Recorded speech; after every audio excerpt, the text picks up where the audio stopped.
So, okay na siya. Ito na yung ating soup.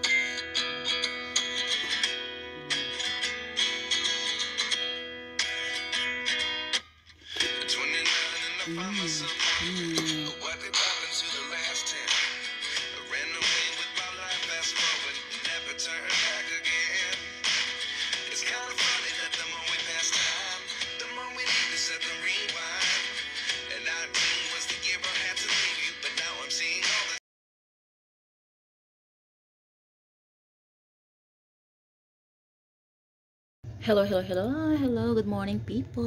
Magandang umaga beautiful people. So, today is Monday. Gagawa ulit tayo ng soup. Simpleng soup lang, Chinese soup. Ngayon, ito ay ginseng soup. Yan. So, actually hindi ko talaga kilala kung anong tawag sa mga to. Ayan, i-research ko na lang. Yan. Wow. Ito lang yung kilala ko, syempre carrots. Meron tayong pork bone. Siyempre, may luya. Para sa pork bone, ilalaga ng konti 5 minutes para matanggal yung kanyang lansa at yung kanyang tawag dito, yung kanyang bubbles, gano'n. Basta, gano'n. Alam mo na yun. Meron tayong orange peel mamaya. Tapos, itong, actually, I don't know. Really. Ito rin alam ko, parang ginseng to. Ito, lily buds, dried lily buds, and then dates, sweet dates. Ito nakalimutan ko. I know, pero nakalimutan ko lang. Ano naman na ako niya, hindi naman masyadong expert. Lalo na hindi ako lang gumagawa ng soup. Minsan lang kapag gusto nila magka-soup. So, ayan lang, very simple. Actually, ito siya, yung mga to, pwede na siyang bilhin sa market na meron siyang nakapack. Pero sina Lola, kasi itong mga soup na ginagawa ko dito sa bahay, galing ko sa kabilang bahay, sina Lola. Tapos, tatawagan lang ako, kukunin yung nakaready na isang supot, dadalhin ko lang dito sa bahay, pagkatapos, 6 o'clock, dinner time, magbibitbit na ako sa kanila ng isang pot, bali hati. Ganun lang, kasi 2 tao lang naman sa kabilang bahay, tapos dito, 3 sila pang 4 sa akin. So, tigwa 1 bowl lang naman sa amin ng soup. So, ganun lang, ganun na kasimple. Yan, so later, bababad ko muna ito, hugasan at ibababad. Tapos itong dates, syempre pag malambot na siya, tatanggalin yung buto dito. Yan, ganun lang siya. At lalaga ng 2 hours, ganun lang. So, okay na yung ating karne, alon, over na siya. O, yan. Yeah, hahaunin na natin hugasan.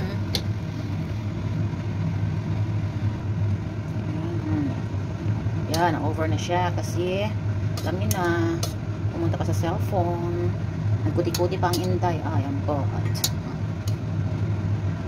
discarding po niya, char. Alam niyo na. Siyempre, hugasan. Hugasan na maigil. Mamaya, kung kailangan water na lang natin.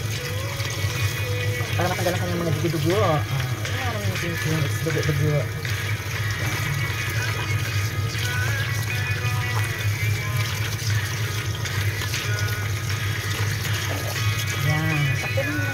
Konti lang karne. Ayan. So yun guys, ito okay na siya. Pwede na natin i-cut. Malambot na siya. I-cut ko ito kasi kinakain ito sa bahay. So siyempre ako kakain din ako. I-cut lang natin tumahin na yun. Kasi ito okay na siya. Malambot na. Kunin ko na lang yung kanyang buto. And then ito, kailangan itong piskisin. Kasi alam ito, mapakla kasi ito ganyan. So tinanggalan ko na siya kanina, ginagad ko lang ulit. Pero kailangan tanggalin ulit. Meron pa kasi yan, ganyan. Tinatanggal kasi yan. Kasi parang pangit ang lasa kapag may ganyan. Yan, yung kanyang laman. Kailangan tanggalin talaga yan. Mababag ka naman. Hindi marami pa siya. Natanggal yan. After that, nag-aantay lang tayo na kumulo yung tubig. Lalagay ko na yung karne. Pagkatapos, tayo magbabalat ng carrots.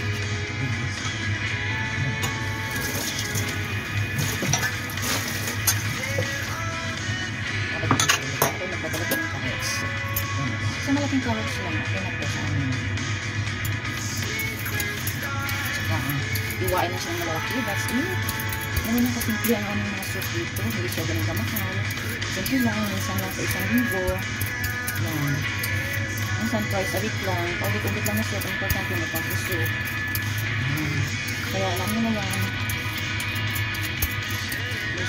mag-vlog ng mga soup kasi minsan lang din naman ako nag-video. Diba? Ano naman yung simple style.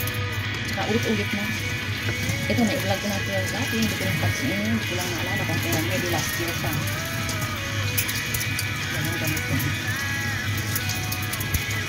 Or hindi ko pa nga na-upload. Yun lang. Video lang na video hanggang sa mapuno yung memory. Hindi mo nga natin. Busy tayo. Busy naman guys. Tatat muna natin. Parang kumukulo na yung ating water.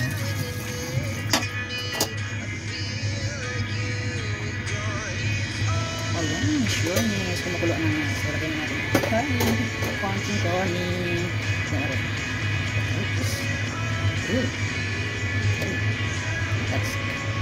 Ilalagay natin ang ating orange peel sa gula at minutes. Malinis na yan. Maya yung ating carrots na kayang pangsangkap. So, ito na siya guys. O, after na mabagal, ika-cut ko lang ito para hindi naman masyadong mahaba pag kinakain. Dito.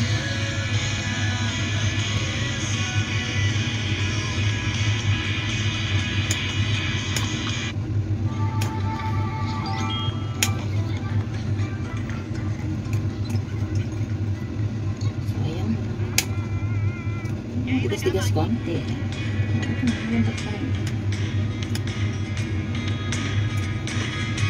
Hindi naman ito gaano kamahal ng Chensin. Kasi pag yung ibang klase medyo mahal talaga, medyo malalaki yung kanyang skin.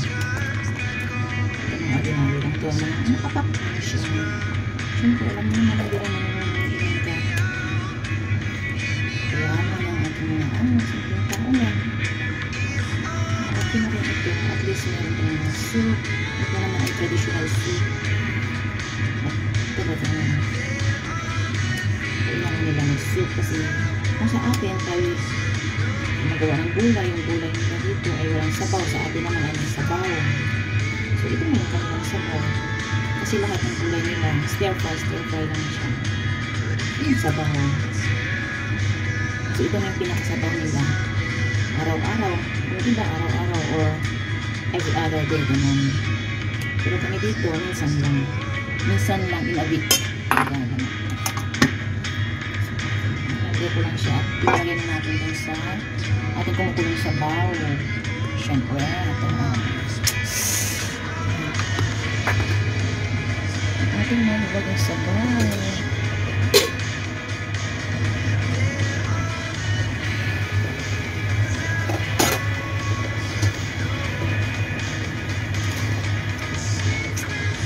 Lagyan na rin natin ang ating carrots kasi nahiwa ko na siya. So, isa lang ito. Mahirap tumagsik.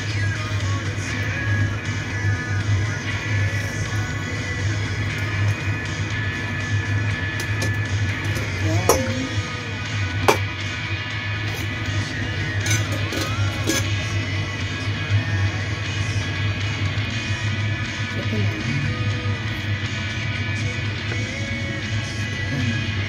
Tanggalin ko lang yung kanina.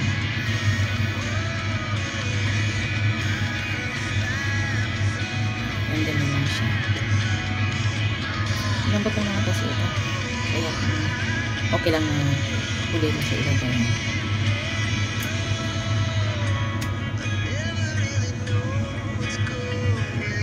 Meron namang ready na ano minsan yung ganito sa tindahan. Yung natanggalan na talaga siya ng buto.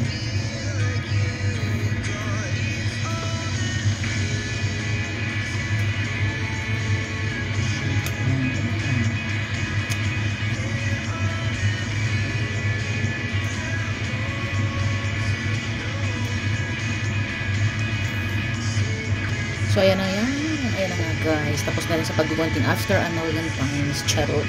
Lagay lang natin ha. Lagay na natin dito sa ating kumukulong soup. So, diba? Ganyan ako pag gumawa guys. Bali, hindi ko siya piniprepare ng maaga. Bali, isasabay ko na siya habang nagbablanch ako ng karne. Kasabay na yung kumukulong tubig. Ay, nagpapakulo ng tubig. So, after that, hihiwain ko yung mga gulay, yung mga sangkap. At least habang humihiwa ako, yung tubig naman ay kumukulo na siya for 30 minutes, ganun. So at least it's not wasting time, di ba? Anyway, kanya-kanya lang naman yung paraan ng pagluluto. If you have time, more time, sa kusina, okay lang yun, mag-prepare ka ng early. So ako, meron pang ibang ginagawa. So, isasabay ko na siya, ganun lang. That's how I cook. Even sa mga vegetable or sa pang mga ulam namin, ganun, lunch, ganun. Sasabay ko na. 30 minutes before ang meal time. Magawa, naglilinis ng mga gulay. Pagkalinis, luto. Ganun. Pero syempre pag gulay, nakababad na siya, syempre. Ganun lang. That's me. That's how I make it. Yan, hinaanan natin yung apoy kasi kumukulo na. Wala na tayong ilalagay pa. So, hinaanan natin. Medium fire lang siya for 1 hour. Yan. So, later, well, set muna. Ano, haba-haba pa yung time. Pwede mag-relax. Mag-YouTube lang pala. So, yan na siya, guys. Yan ang ating kumukudang soup. Okay, na-increase na pa ng tubig.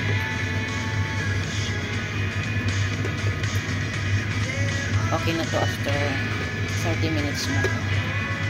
Lagyan na natin na siya. Isang kutsara, ay hindi, isang kutsaritang asin. Yun lang. Ano lang yung panimpla.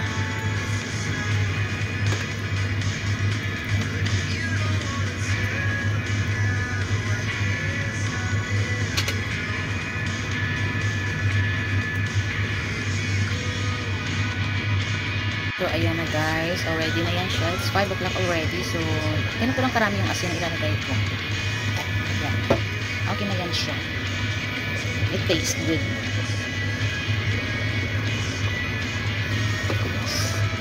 This is it. After 5 minutes na nalagyan ko siya ng asin, i-off na natin. Pwede na tayo magsalin sa thermo para sa aking mga lolo at lola sa kabilang bahay. Okay guys, thank you for watching. I hope you like it. This very simple Chinese soup. I hope you like my video for today. Thank you, bye bye. God bless everyone. So ito na, ready na ang aking soup para kay mama. Yan. Ito ko yung ibang sa amin. Kunti na lang. Let's do it. Meron akong class.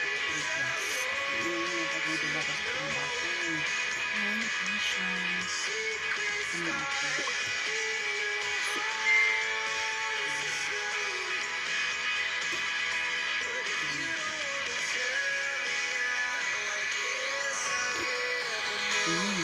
on.